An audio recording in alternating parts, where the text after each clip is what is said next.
From JBS Studios in Greater New York, this is the JBS News Update with Teisha Bader. I'm Teisha Bader with the JBS News Update for Monday, November the 24th, 2025. The Palestinian Islamic Jihad terror group today claimed it recovered the remains of a hostage in central Gaza without providing further information, and it was unclear as of the time of the taping of this newscast whether the terror group intends to return those remains to Israel. 3 deceased hostages are still being held in Gaza. Well, more now on President Donald Trump's meeting with released hostages at the White House on Thursday, as we reported to you. A total of 26 released hostages and their families were hosted at the gathering, 17 of whom were among the 20 last living hostages released in the U.S. brokered ceasefire deal just over a month ago. The president told the former captives at the White House, "You're not a hostage anymore. Today, you're heroes." The Israeli delegation, as we reported to you, also met the previous day with members of Congress from both sides of the aisle. The father of recently released hostage Omri Miran, Dani Miran, telling them this is an opportunity to thank you, American Jewry, and all those who took the trouble and labored and made efforts to bring these wonderful children home. In less than a month, he said, we will be celebrating Hanukkah, the festival of lights. Thank you very much for all these lights you have lit for us. The IDF responded to several ceasefire violations by terror group Hamas in Gaza, eliminating terrorists, including, it said yesterday, the head of supply in Hamas's production headquarters. The IDF also eliminated the chief of staff of terror group Hezbollah's organization in Lebanon, whom Prime Minister Benjamin Netanyahu noted was also wanted by the U.S., who he said had placed a $5 million bounty on his head.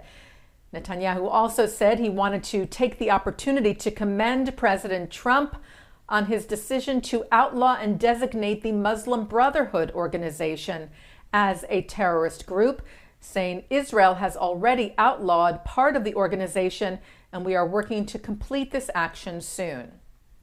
Well, turning now to New York City with more on the targeting of a synagogue Wednesday night, as we reported to you, where some 200 anti-Israel activists gathered outside the prominent Park East Synagogue, protesting an Aliyah event happening inside, chanting slogans including "Globalize the Intifada," "We don't want no Zionists here," and "Death to the IDF."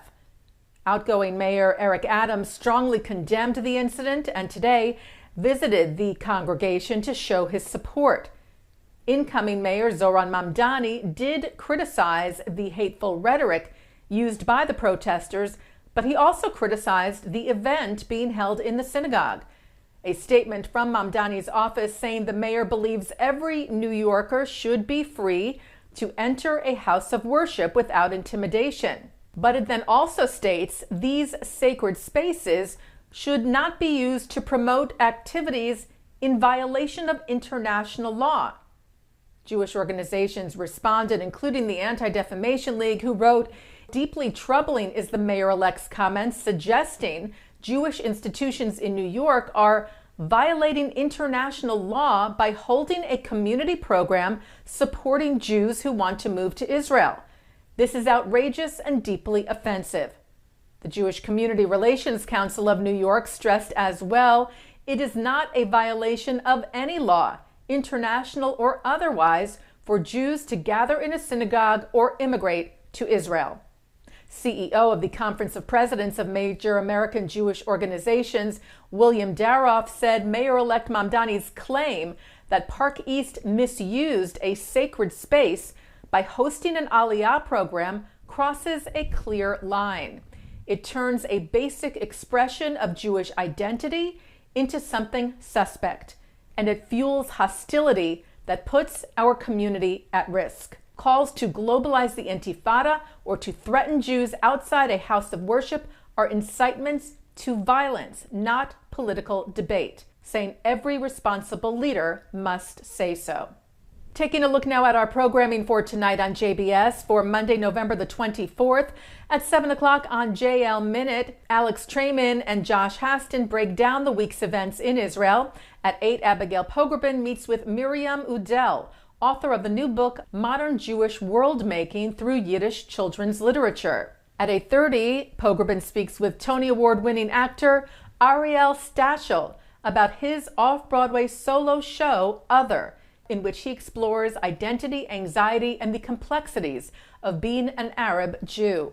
At 9, Ruth Wisse is on L'chaim. At 10, it's Good Week Israel, which is also coming up next. And at 10:30, an encore of the news. And that's the JBS News Update for Monday, November the 24th, 2025. I'm Teisha Bader. Am Yisrael Chai.